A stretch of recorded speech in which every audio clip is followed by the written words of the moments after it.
Buongiorno and welcome to the My Way of Thinking podcast, or MWOT for short, hosted by me, Lee Greeno, here live from the man cave every week. Hope you're doing well. It was pancake day yesterday, pretty much a disaster in our household. I just can't toss the fucking thing. And it sort of tossed it, stuck off on the pan, sort of fell half out onto the floor. I weren't going to retrieve it off the floor, trust me. And I didn't have a chance really because Walter ate it straight away. He quite enjoyed it. Walter, by the way, is not any children of mine. He's an actual pet. He's my dog, Boxer, if you didn't know Walter was already. And he eats literally anything, including my burnt pancake. So I gave up in the end, made myself a nice salad, but much more enjoyable. Who needs pancakes anyway? So there you go. I'm not much of a tosser, apparently. So I don't know whether to be glad about that or not. Anyway, going off on a tangent. Now, the podcast stream on all the usual platforms, and if you listen via Apple Podcasts, please leave a 5-star rating on there. It makes a huge difference. The video, the chat is also on YouTube if you want to see this lovely black eye of mine. It's starting to go now. Thank goodness. If you put in My Way of Thinking podcast, all the platforms, then it will come up, whether that's Spotify, iTunes, wherever you listen. Take a look at the previous podcasts as well over the last few weeks. There's some amazing journeys on there, some real brave people that have been through, some through hell and back, some through totally different journeys, but all journeys. We range from therapists all the way to filmmakers, musicians, composers, you name it. I don't care who you are, as long as you've got a story to tell, then come on. Now, also be aware, next week I'm doing a mental health week special, where I'll be talking to 3 or 4 of the very best in the business. Everyone's been struggling a bit on this lockdown, I feel, whether it's really badly or just a little bit annoyed. Everyone's feeling it mental health wise. So I thought I'd get the specialists and let's ask them, because everyone's got a bit of a voice in it, but let's speak to the specialists and see what they say. So that's going to be a great week. Keep an eye out for that. There'll be adverts all on social media. Now, my way of thinking is all about us, you amazing human beings that all have a story to tell. Those stories can vary massively, but the guests I'll be interviewing will always be able to take a little bit of advice or insight into how extraordinary we can all be. Remember 4 rules: 1, no bullshitting; 2, no judging; 3, no negativity; and 4, have fun. Now, today I'm talking to the brilliant Matthew Bennett, all the way from Australia, of Marriage at First Sight Australia season 6. That it's gone massive in the UK. Everyone's really enjoying it, maybe for the wrong reasons, because it's a hell of a ride for the people on there. But we all love drama. And I was really interested to speak to Matthew because it seemed like he seemed out of place on the show and like he'd been thrown to a pack of wolves. We say that in the podcast. And it is interesting as well that reality shows over here, we took a big turn a few years back where we got really serious about people's mental health on these shows, whereas watching this, it's just like a free-for-all and all hell breaks loose. So I was really interested to speak to Matthew about his journey. Absolutely lovely guy, an incredible story. Real pleasure to speak to him. So make sure you listen all the way to the end. This is me speaking to Matthew. So welcome to My Way of Thinking, and today I have a very special guest on. It is the one and only Matthew Bennett. Woo! Welcome, Matthew. Thanks for having me, Lee. Now, no problem at all. Now, I've just spoke to you and said I've got some facts, because I always like to introduce the show before we start by talking about some facts from where you are, which is the Sunshine Coast. And you've told me you're not there anymore. No. A couple of months ago, my partner and I actually moved down to Sydney. So it's been quite a bit of a shift for us. Well, look, what we'll do, we won't tell anyone and we'll just pretend you are. Yeah. How long were you Ignorance is bliss. How long were you in Sunshine Coast for? 4 and a bit years, 4.5 years. Well, you'll know it anyway. Yeah. It's funny how time goes by at the minute, and especially with the lockdown and everything, because I was thinking with Marriage at First Sight, it was recorded, it was 2.5 years ago for you guys, but of course it's on our screens now. And it's like, this day and age, it's strange when you're behind on something. It takes trying to work it out. It's like, hold on a second, that's not happening now.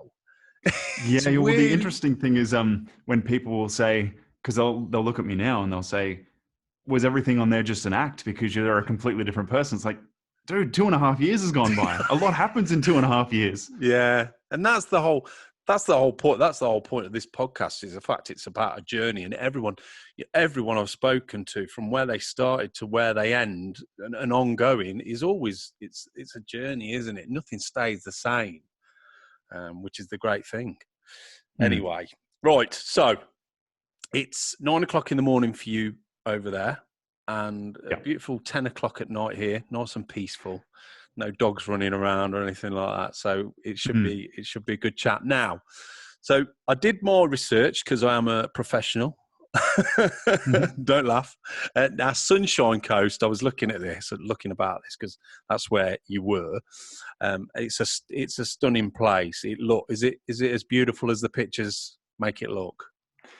It is, although sunshine is sometimes a bit of a misdirection. It rains quite a lot. And every time it does rain, you think, well, it's a bit of a false advertisement. But on the days it doesn't, it is beautiful. And winter for us is like it's nothing. It's like probably still summer for you guys.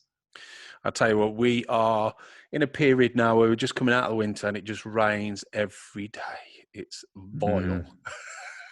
But I mean, we've just have a shift in temperature here, and the worst it's gotten is, I'll just close the windows, but I'm still in shorts and t-shirt, and that's like that's cold. Don't ever complain to an Englishman about your weather over there, Matt.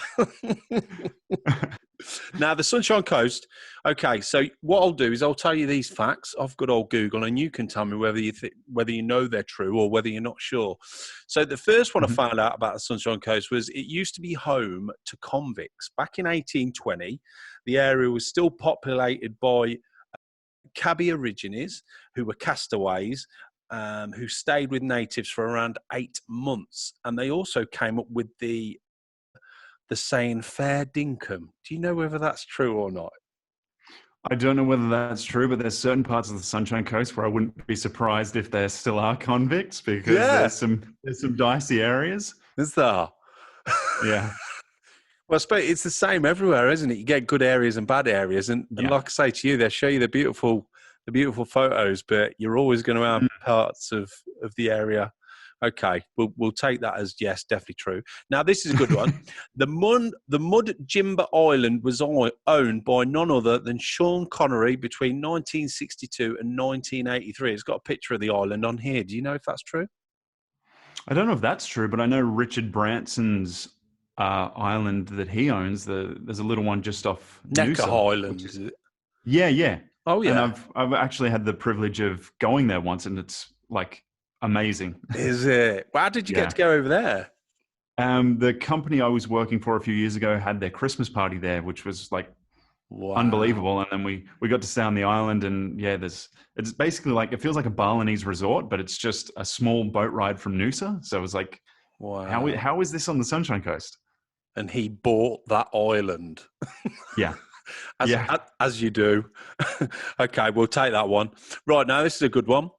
He says, the glass mountains surrounding the Sunshine Coast are a famous UFO attraction.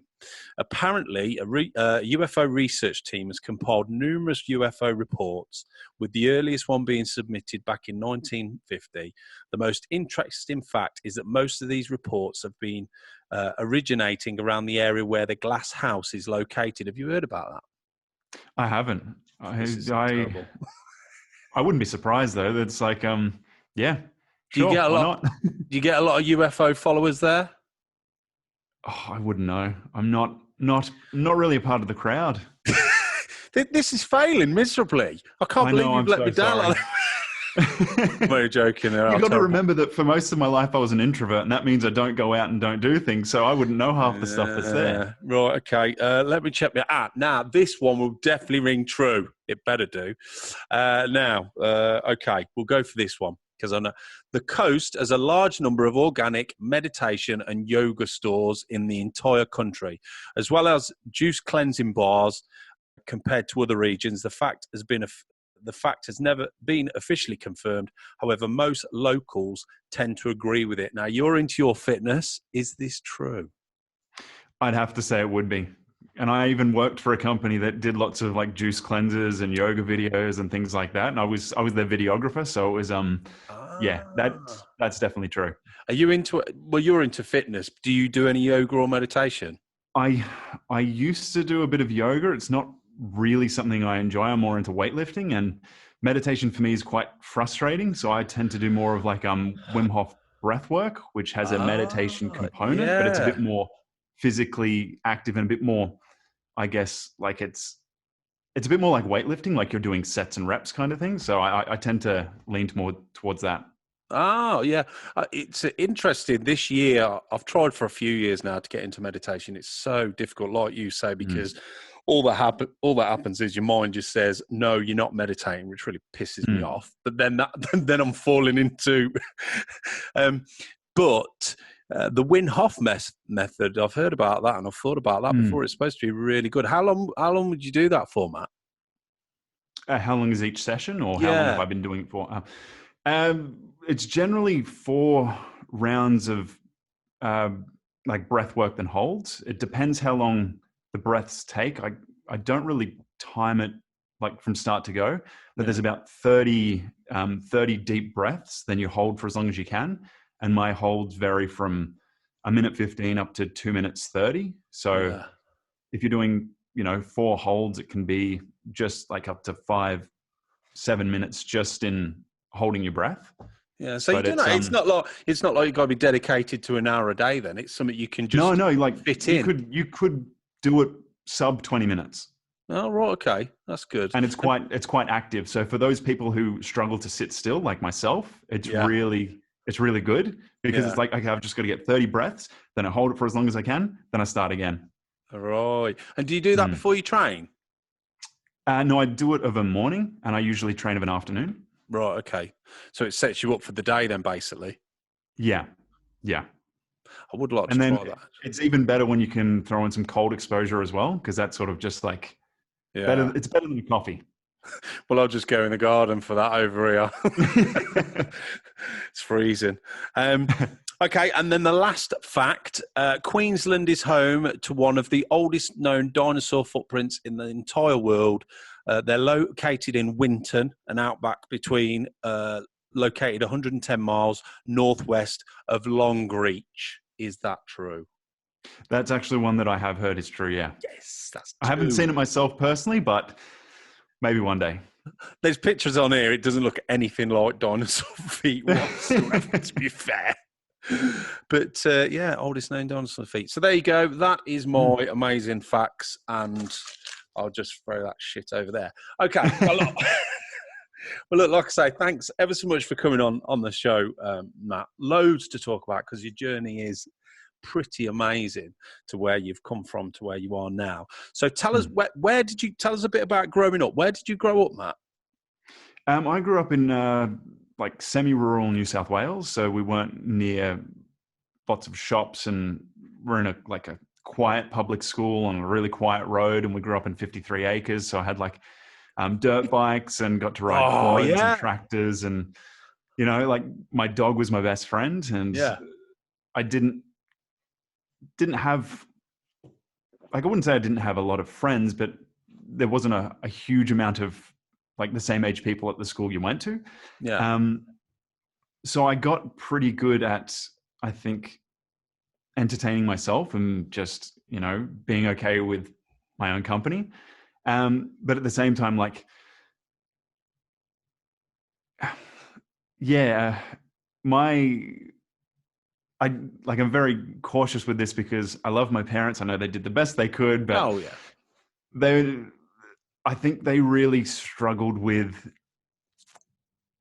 emotion, mm, like particularly my dad, like yeah, expressing emotion. And yeah, I know, given their backgrounds and their histories, they did and a hugely better job than their parents. And yeah.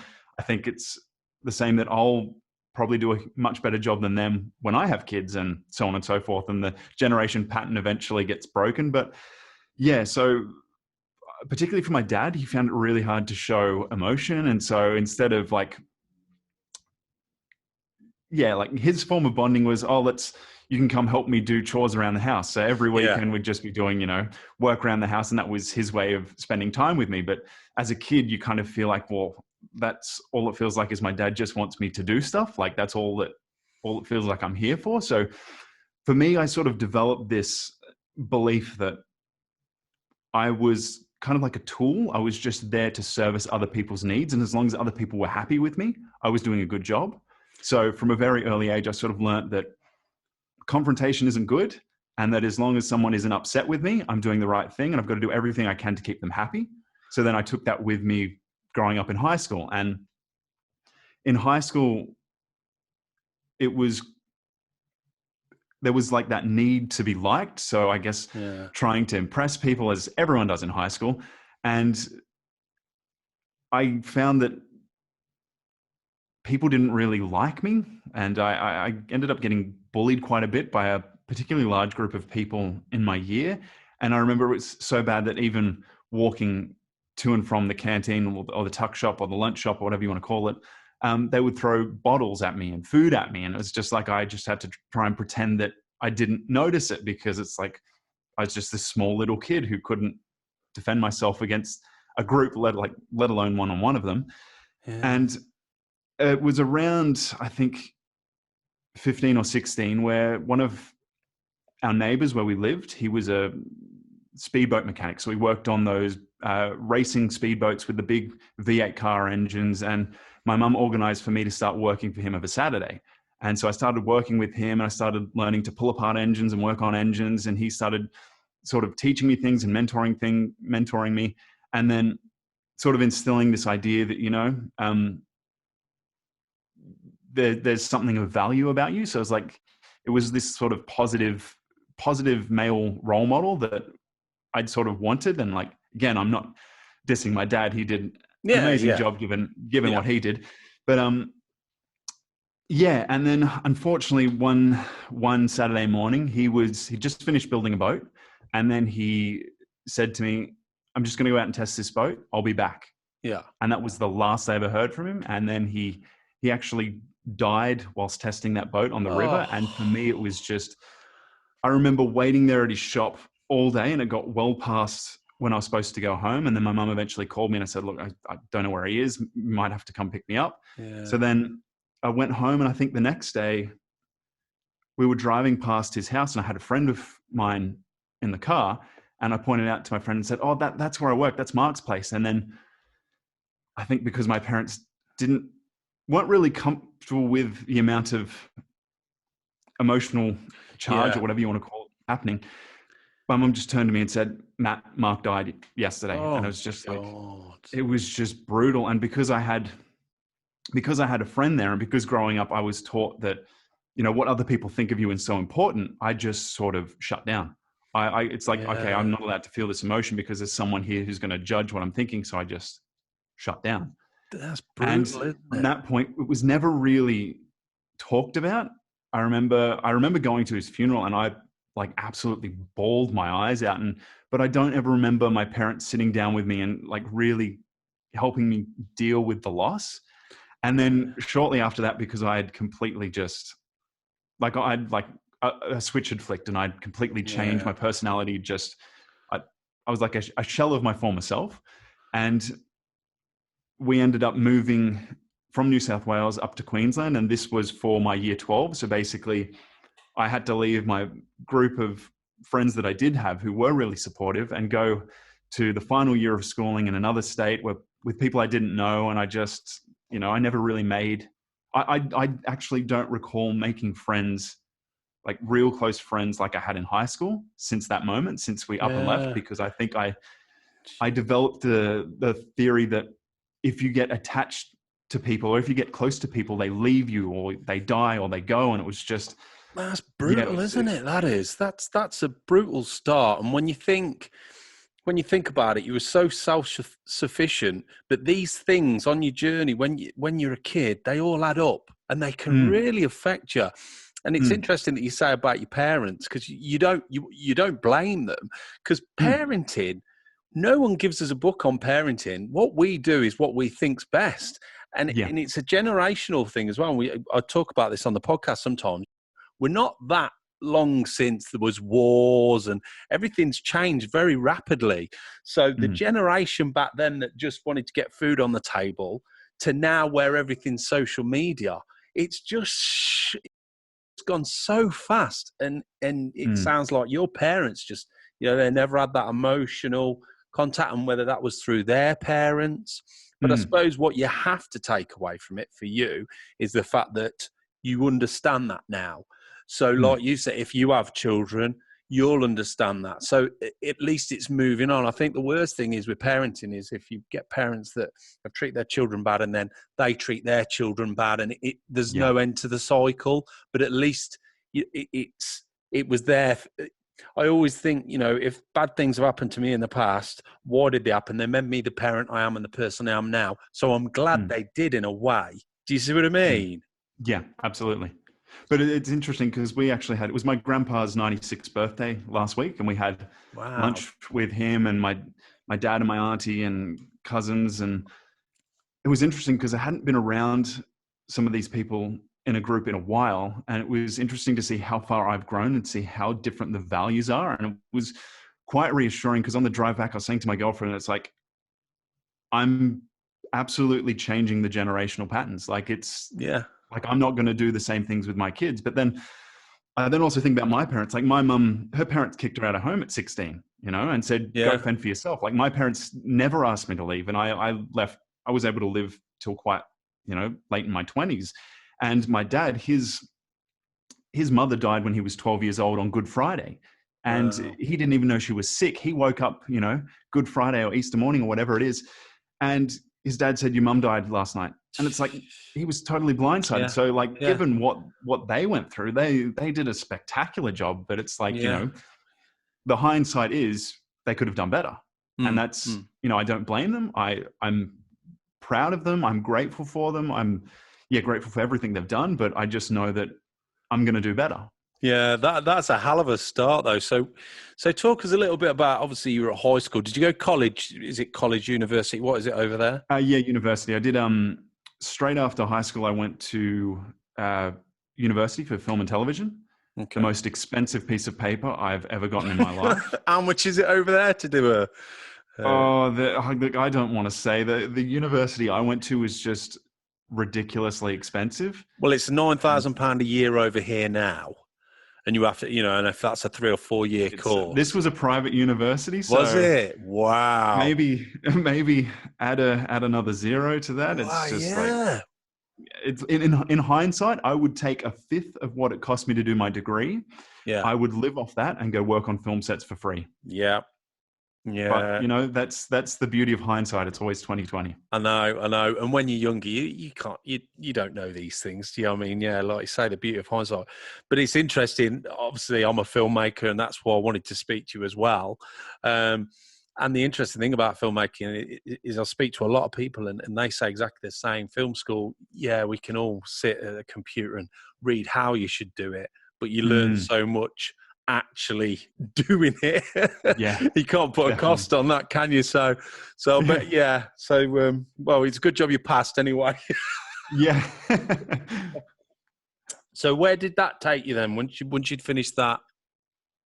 Well, like most graduates with an art degree, it took me nowhere until I started just like finding bits of freelance work, and then eventually I got a job with a real estate company shooting real estate videos, and I shot them for about 1.5 years, and then did some more freelance, and then went to Canberra, which is like regional Australia, and worked for a TV station and shot all their commercials there, and then went back to, I think, Brisbane, then up to the Sunshine Coast where I worked for a few years. Now I'm back in Sydney, and it's just, I've sort of been drawn more towards the corporate documentary world.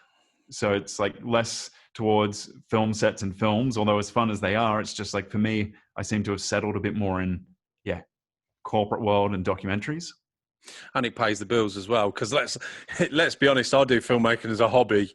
If I did it to actually try and earn any money, then there'd be no, it's a very difficult industry. Documentary, what interests you about that, Matt? Because that does interest me, and because I couldn't do it. because I know the difficulties. But when you watch documentaries now, they're fascinating. The documentaries that come out are just amazing now. What is it that interests you about documentaries, do you think? I think it was more of a necessity thing, because the company where I was working, I shot and edited for them 3 multi-part documentary series. So 2 5-parts and 1 3-part. And for that, I was, shooting all the interviews and then basically taking 26 hours of footage, and I've got to somehow make a cohesive story that, is 5 1-hour episodes. And it's just like, okay, at the beginning, I was completely overwhelmed. It's like, I have no idea how to do this. I can't do this. And then by the 3rd one, it's like, yeah, I'm actually pretty good at this. I seem to be able to find a story that I didn't even think was there. And it's interesting taking, I think what I like about it is you can interview someone who might have a 2-hour interview that seems really dry and boring, but there'll be this little spark there. There'll be that one little thing that they emotionally connect to that they don't even realize. Yeah. And if you just sort of pull that thread, you can find a really nice little emotive story. And it's really interesting. Like, I sat down with my 96-year-old grandpa, and I interviewed him, and he did a 2.5-hour interview, and it was so dry and so very factual, and it wasn't very emotive, but I found this one little emotional chord that I just pulled at, and I ended up making a really nice 3-minute emotionally charged story that a lot of people who've watched actually ended up in tears. And it's like, if you met my grandpa, he's not the kind of person who would ever make you well up with tears. So that was a lot of good feedback, I think. Oh, that's great. It is interesting with documentaries. What I find is I'll watch some and they'll start filming the documentary, then something will happen totally off the cuff and changes the documentary in a completely other direction. But it's fascinating to watch that naturally happen. And I think it's such a skill, these documentary makers, that can be there at the right time to capture it and then put it onto screen. It's definitely a skill, isn't it? Yeah.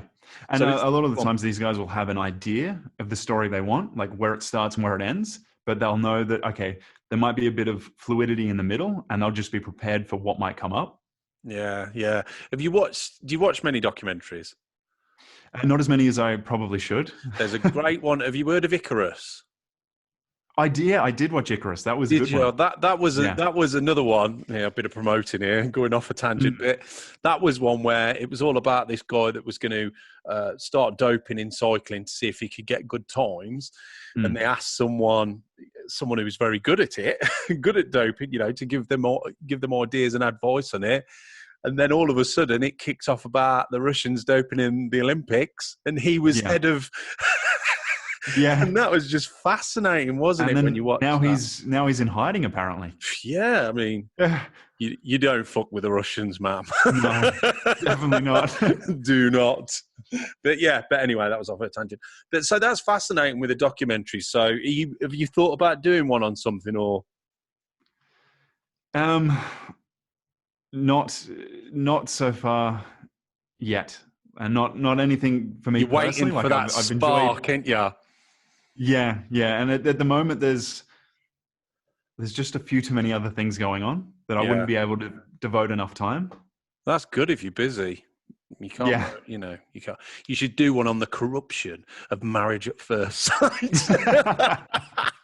The real truths. There's no shortage of people who'd want to tell their side. Yeah. Well, anyway, we'll get onto that. So okay. So you're doing your course. You're picking up plenty of work. So whereabouts were you? Where were you when you first got involved? Tell us a bit about how you got onto Marriage at First Sight, because I would guess this is while you're working and you're being quite successful. You're quite busy. Is that right?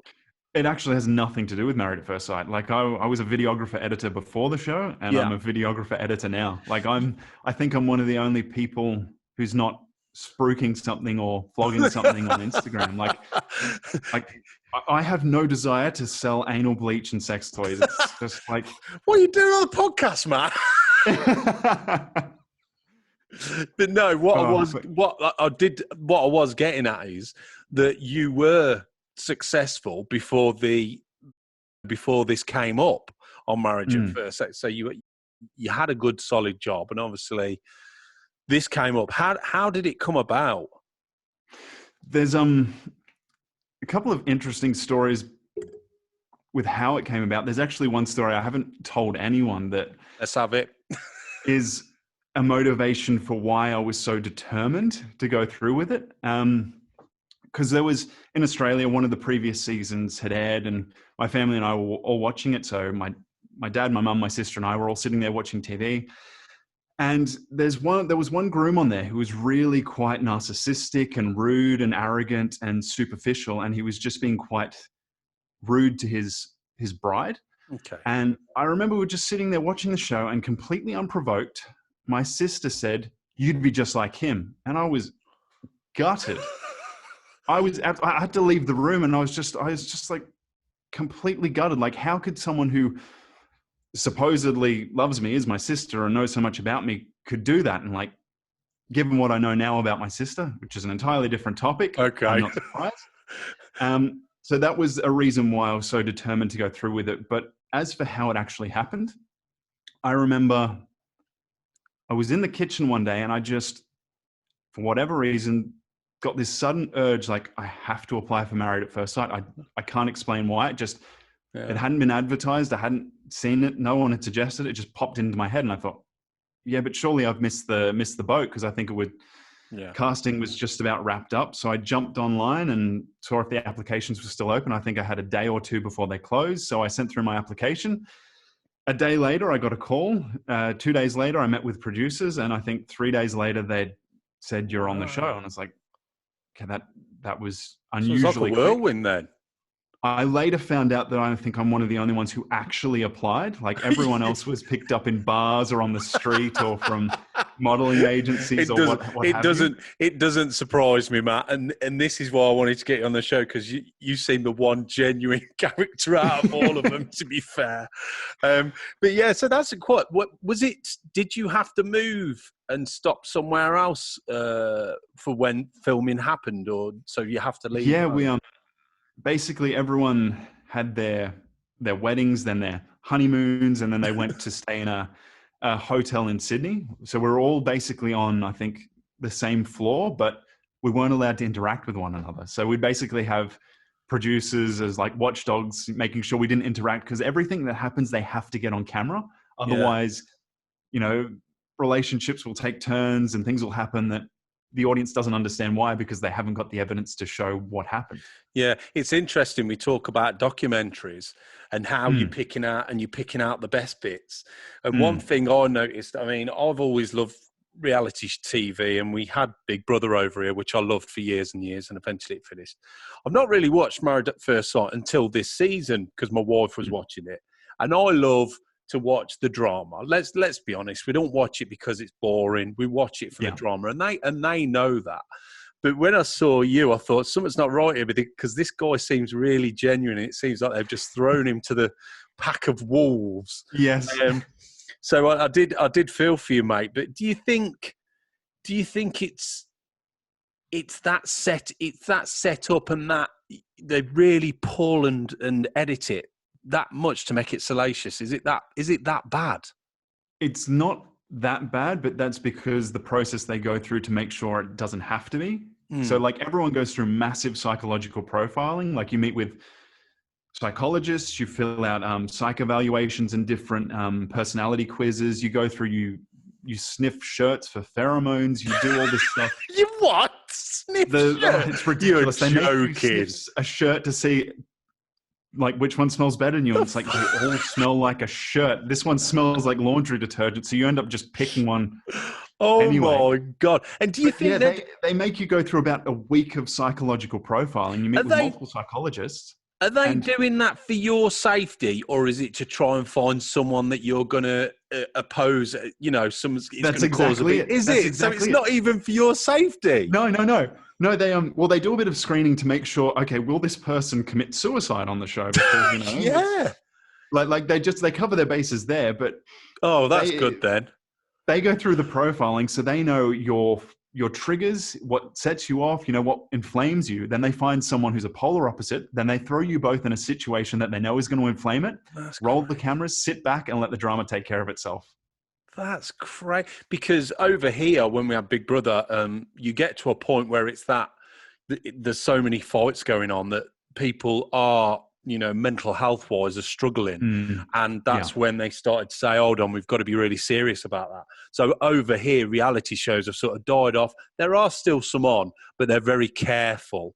It just seemed to me like Marriage at First Sight, they just didn't give a shit. They just throw these people in and let them go for it. Well, they actually, the three psychologists on the show are not the ones that deal with you behind the scenes. Like, they actually have a really nice woman behind the scenes who deals with the mental health issues that come up. And she is super overworked because obviously there's a lot of mental health issues that come up on Married at First Sight. But it's, and that's the other thing, like from the get-go, they don't tell you what your storyline is going to be, but they told me what my gimmick was going to be. They obviously didn't use the words gimmick. That's my word. But once they found out about the virginity thing, they're like, we're going to push this really, really hard. And I thought, okay, look, I was prepared for that, but I wasn't prepared for how hard they pushed it. Like they just flogged that. Like they put it under my name as though it was my occupation, like it was ridiculous. It was terrible, mate. To be fair, I'm glad you got out of it when you did, because you stuck out like a sore thumb for me, because you were genuine.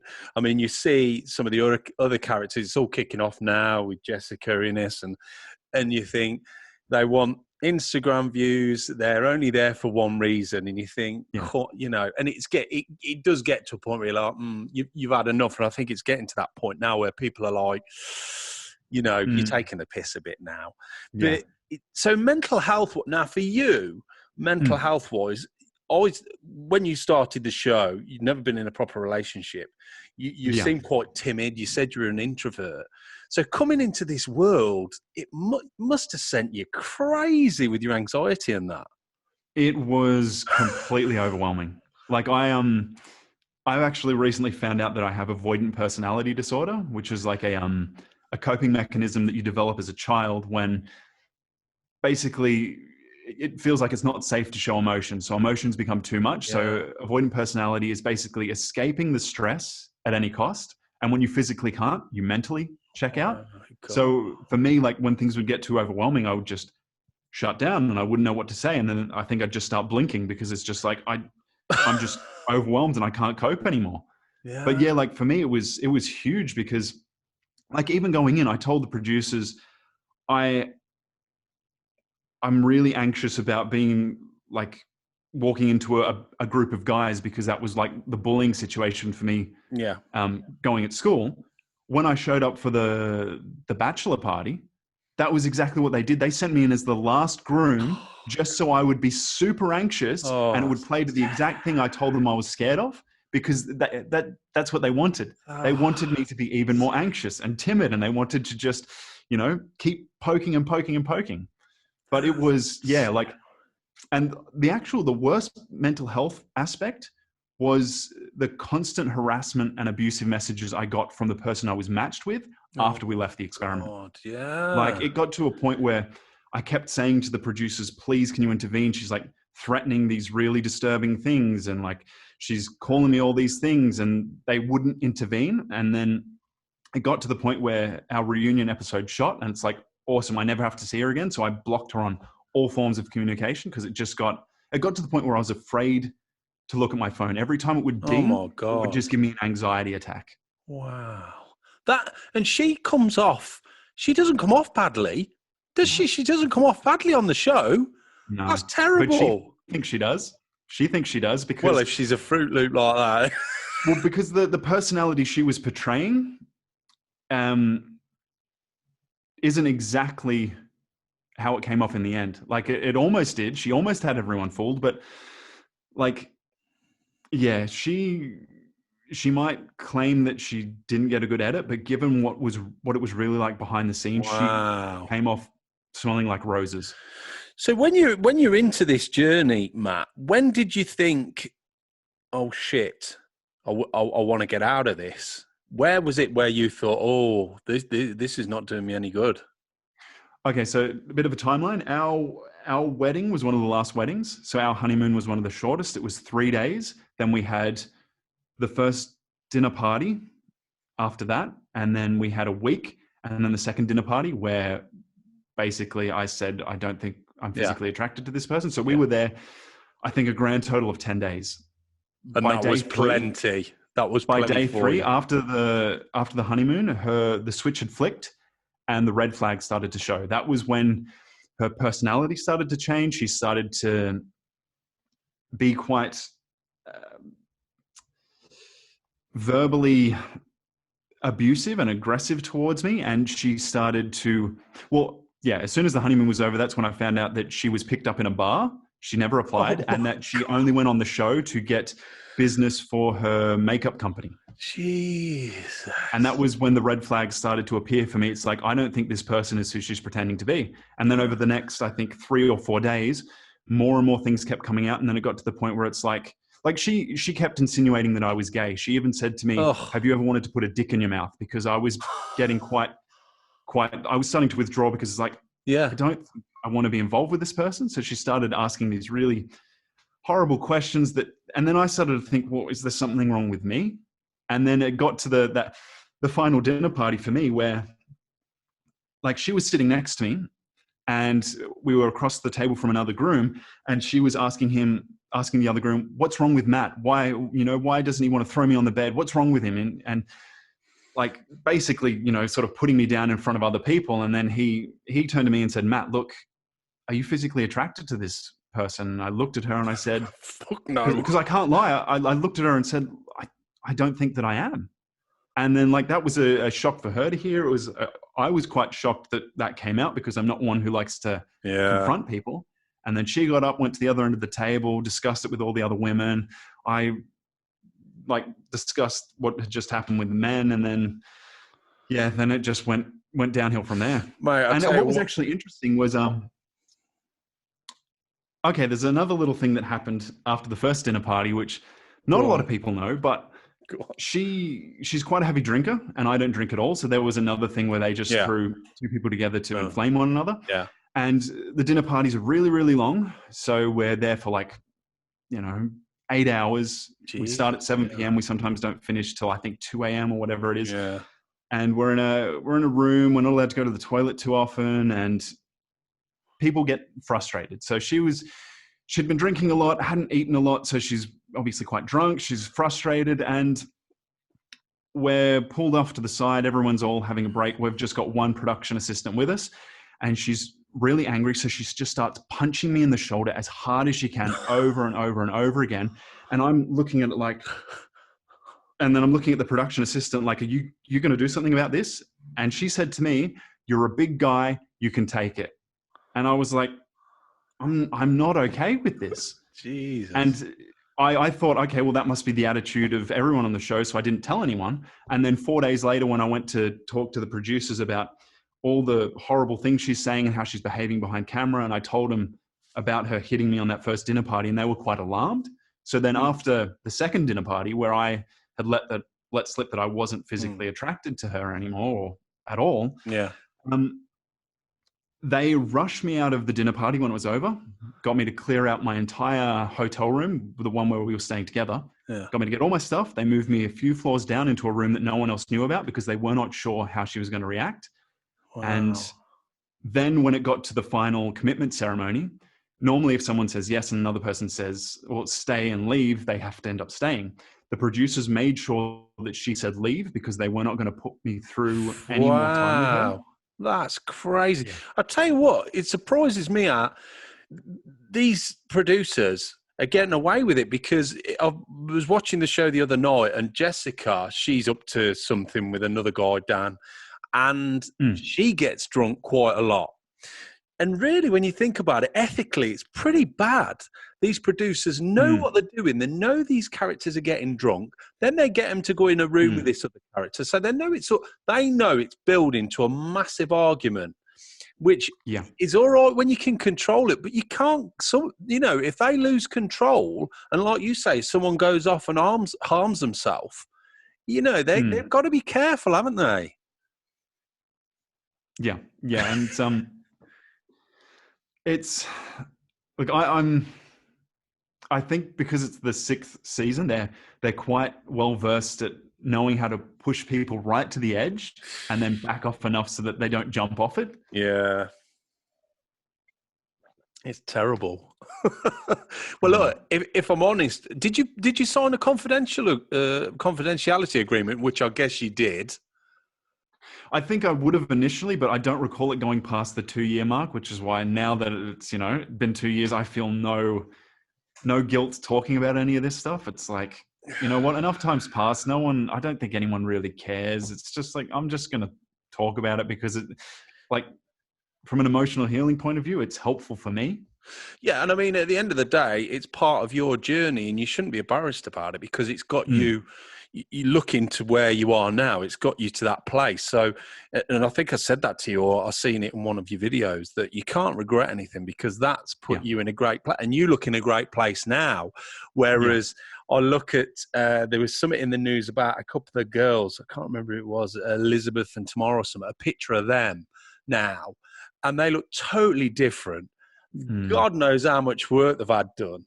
And I think mentally, are they stable? Has this been a good thing for them? That's the whole, and this is my biggest issue with the Instagram culture. Like, this is why I took over a 12-month break and only just got back on Instagram, is that it's so toxic. Everyone is basing their self-worth on how they look and external validation. Yeah. And like, for me, I was doing the same. Like, I came from not having Instagram. I was never a popular kid growing up. So all of a sudden I got this Instagram account after the show and everyone's liking me. And it was like this huge surge of external validation, like, oh, I'm worth something. But then when that started to die off and the popularity was like, was no longer there, it was quite like, it was a withdrawal from a drug. And I had to sort of reevaluate, okay, what do I want to base my self-worth on and my feelings of validation on? Because relying on these external factors, it's like building a house on quicksand. It's not stable. It's good. That's a good analogy. And I talk again about this, especially about mental health, because you've got young kids growing up looking on Instagram and thinking, wow, this is, I want to be like this. They don't realize that's not life. That's a snapshot. And there's even more interesting. My girlfriend has like gotten onto the Reddit thread, Instagram versus reality. And it's like, you don't even look related. Like if this person goes missing, no one's going to be able to find them because every photo of them doesn't look like them. It's ridiculous. Not when they wake up in the morning. Yeah. And that's the thing. Like I've decided, look, I'm going to jump back on Instagram as much as I really don't enjoy it, but I will never edit or filter a photo. Like I hate the fact that that's become normality, that you have to filter it with all these things that it like sucks in people's waists and their cheekbones and like smooths out this, like it's just like it's just feeding into itself. It's like it's feeding this unrealistic expectation that everyone has to look like that, but not even the people who post the photos look like that. Yeah, it's like no one looks like that. Yeah, I think it's important. Don't get me wrong, social media can be great. If we use it and we use common sense, because you're a videographer, you know the score and the power in it. But I think the problem is, it's almost we've got to educate kids. I don't know if they get enough education. I mean, my daughter's 12 and I worry sick about her. Whether she gets, all I can do is, it's a new type of parenting. We talked about parenting earlier. Now I've got to be a social Facebook, Instagram parent. I struggle myself to put photos on. So it's funny how we're evolving, isn't it? I think the most interesting piece of advice I've ever heard on parenting is to let your children see your flaws. Because for me growing up, I was never allowed to see, my dad cry or any of my flaws of my mum or my dad. So growing up as a kid, you think, oh, they're perfect, therefore I have to try and be perfect. So when you're not perfect, you feel like there's something wrong with you.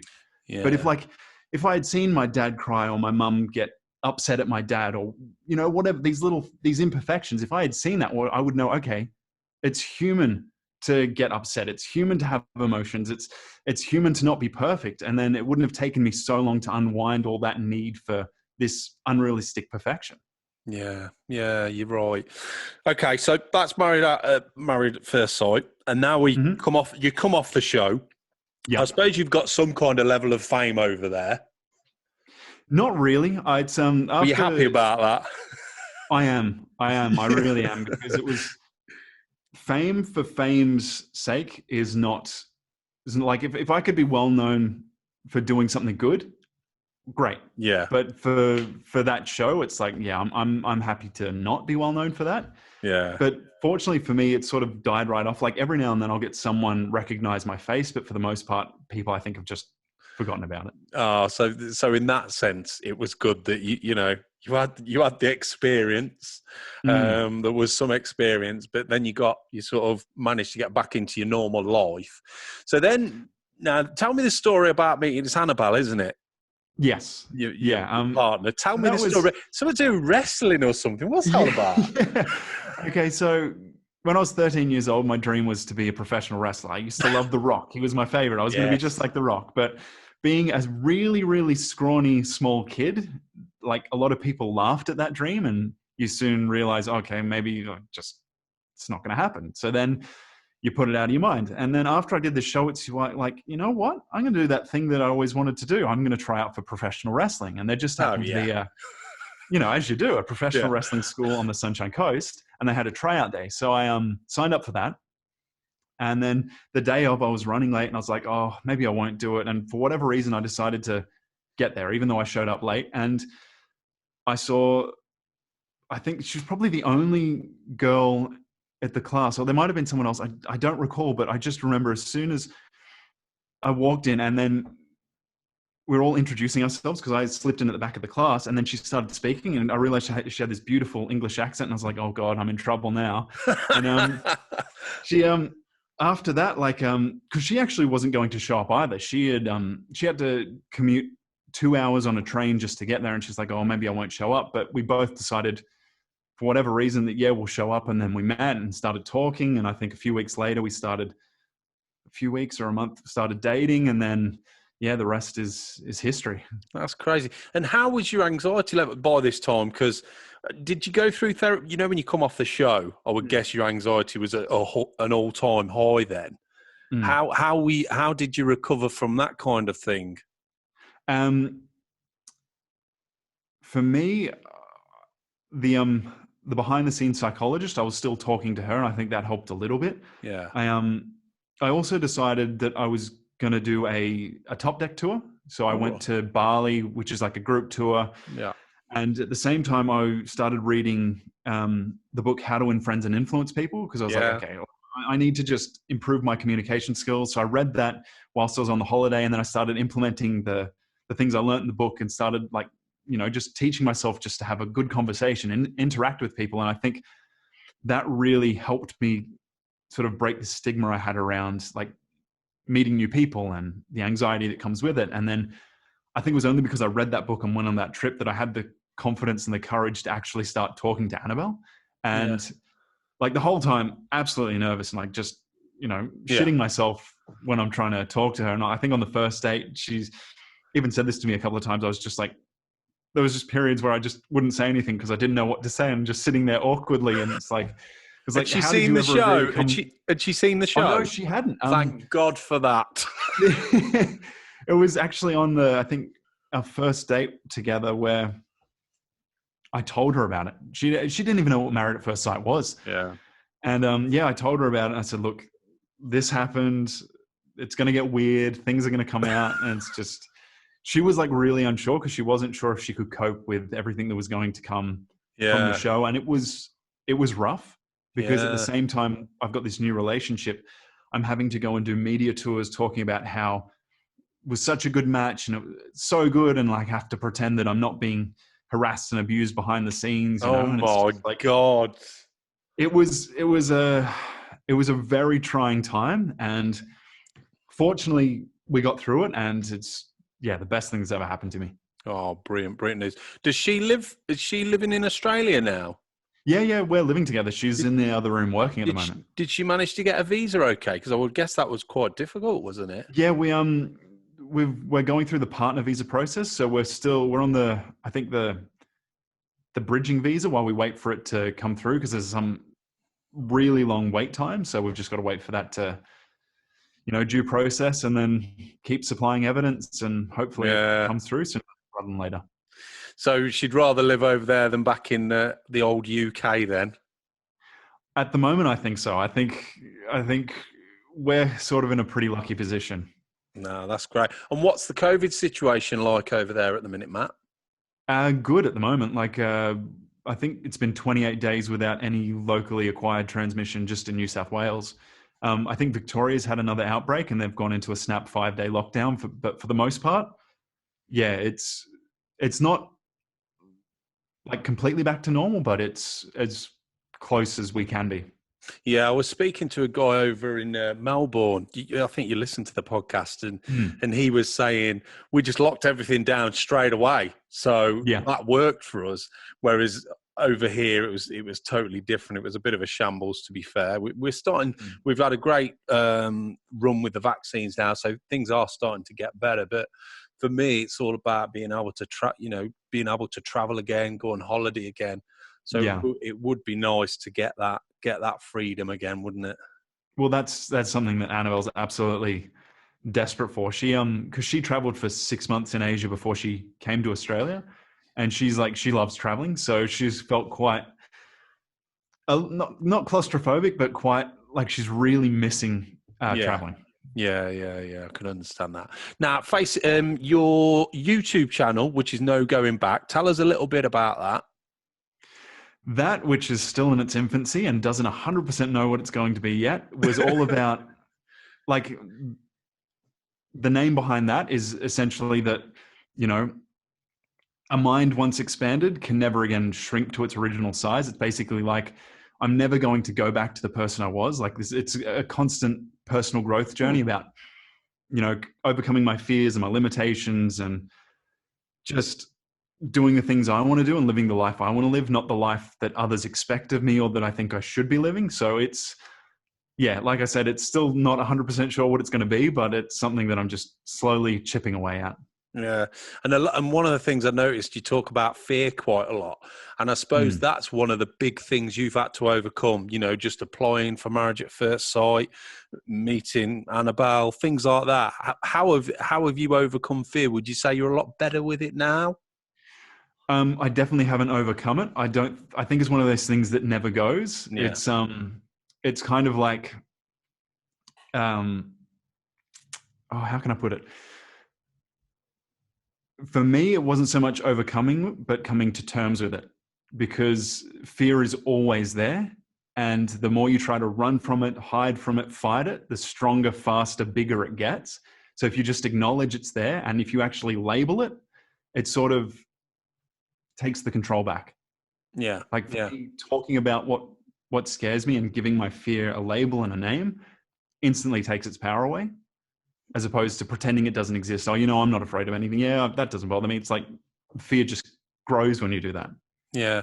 And I think embracing it sometimes and what I realise is that I don't know whether it's fear or whether you feel uncomfortable in a situation, but when I have, once I do go through the situation and put myself in there, afterwards, it's quite cathartic. I feel, proud of myself. But it's just that initial, isn't it? Just stepping over into the fear that's the killer. It's the worst part. It's stepping over the threshold, the hardest bit. Yeah. And I've got to say, just coming on the podcast today, you seem miles away from that young, scared lad walking on and Marriage First Sight. So you're definitely doing something right. Yeah, well, like for me, a big part has been continuous ongoing therapy. Like I was lucky I found, because I've tried a lot of therapists and I've never really got very far with them, because they'd always,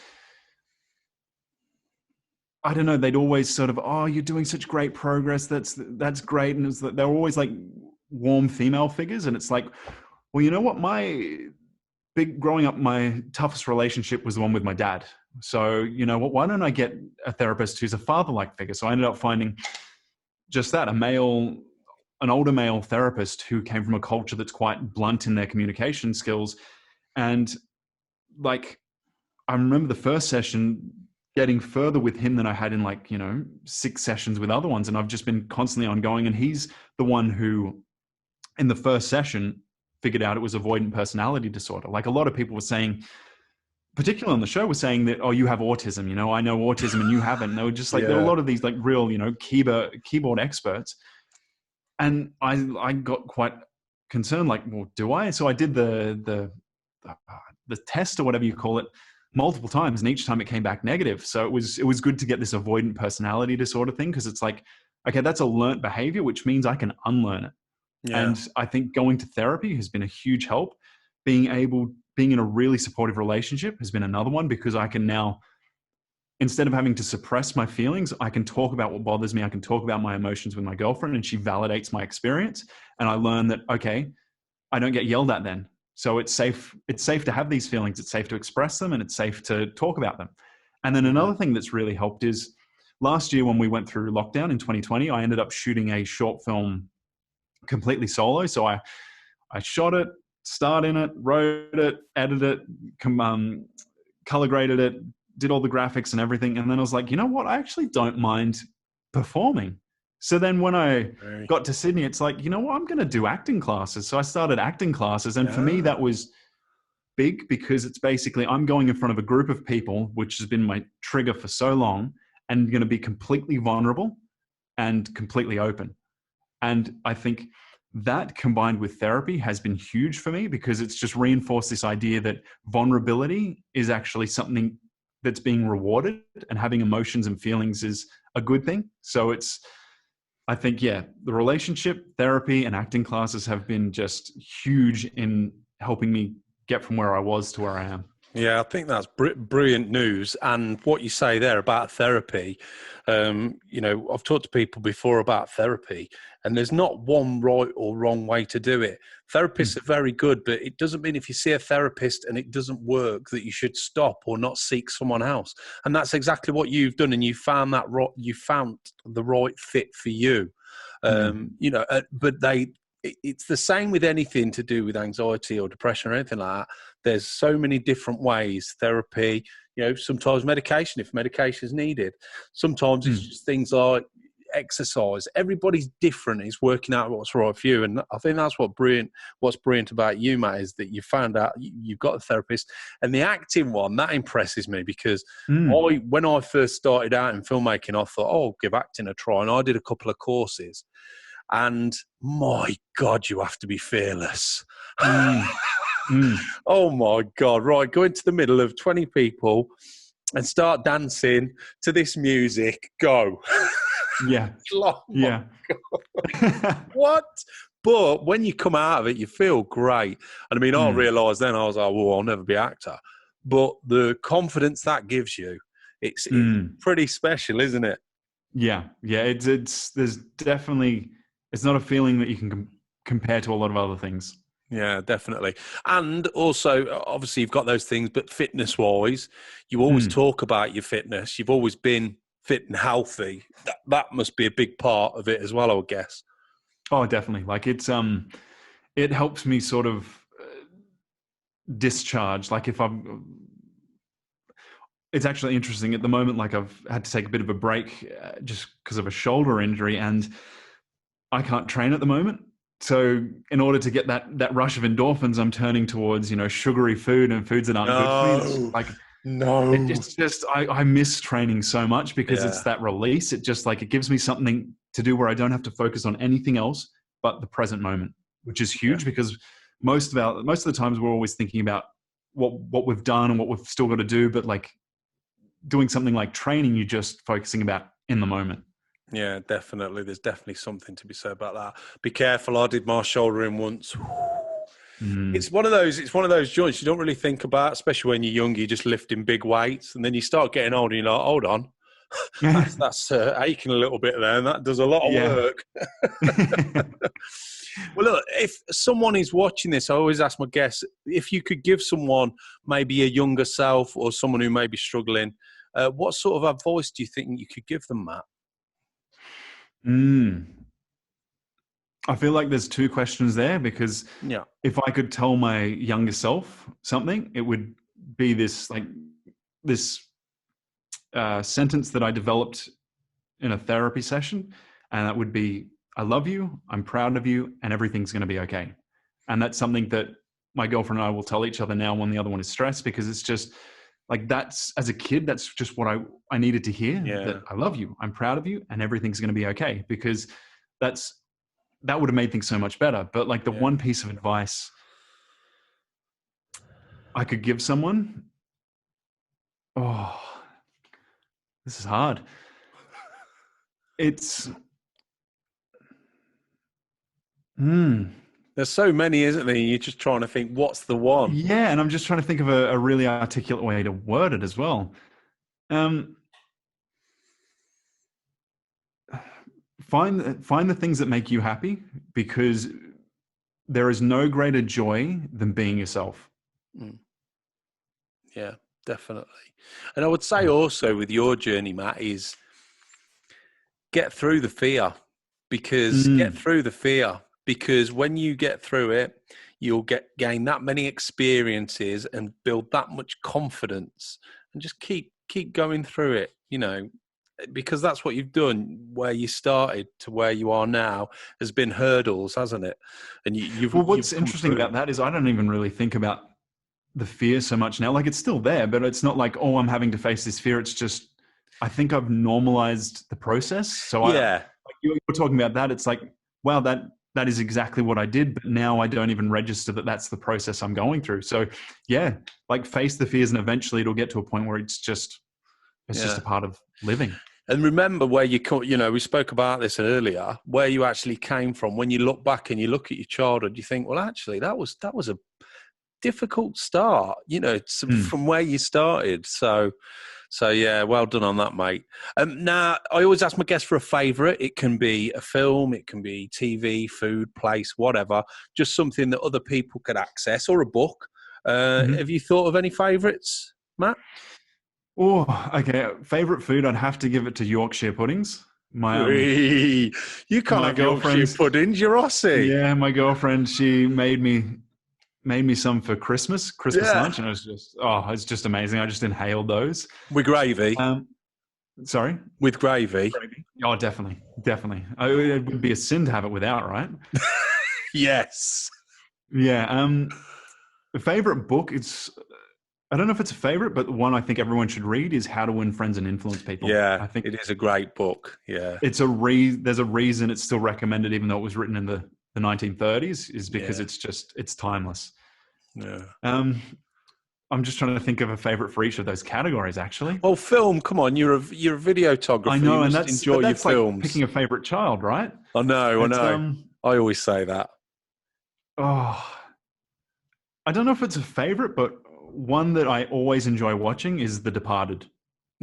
Yeah. It's just one of those ones that if I start watching, I can't help but watch all the way through, regardless of how late at night I start it.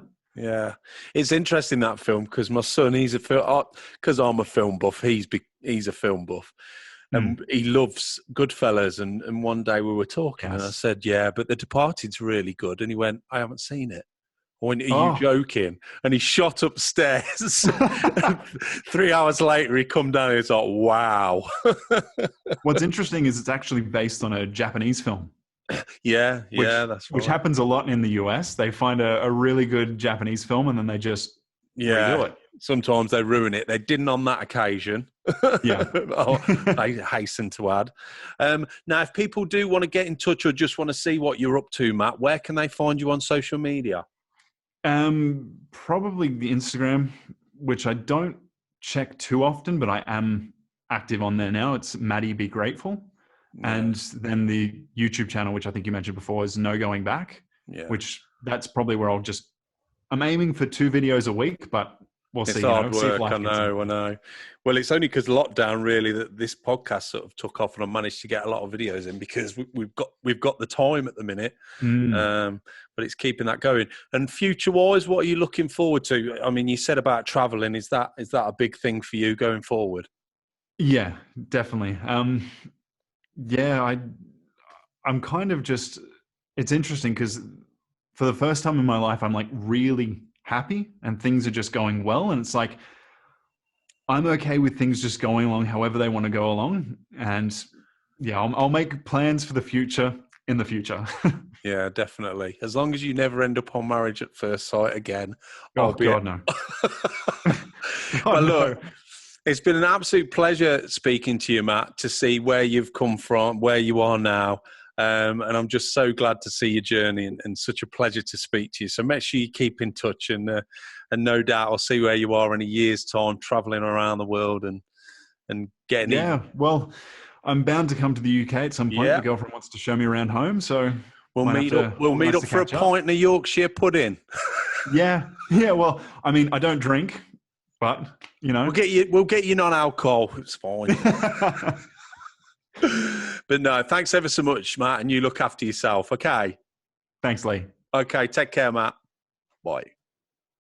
So that's it. Massive thanks again to Matthew for joining me today, and also to you for listening or watching if you're on podcast.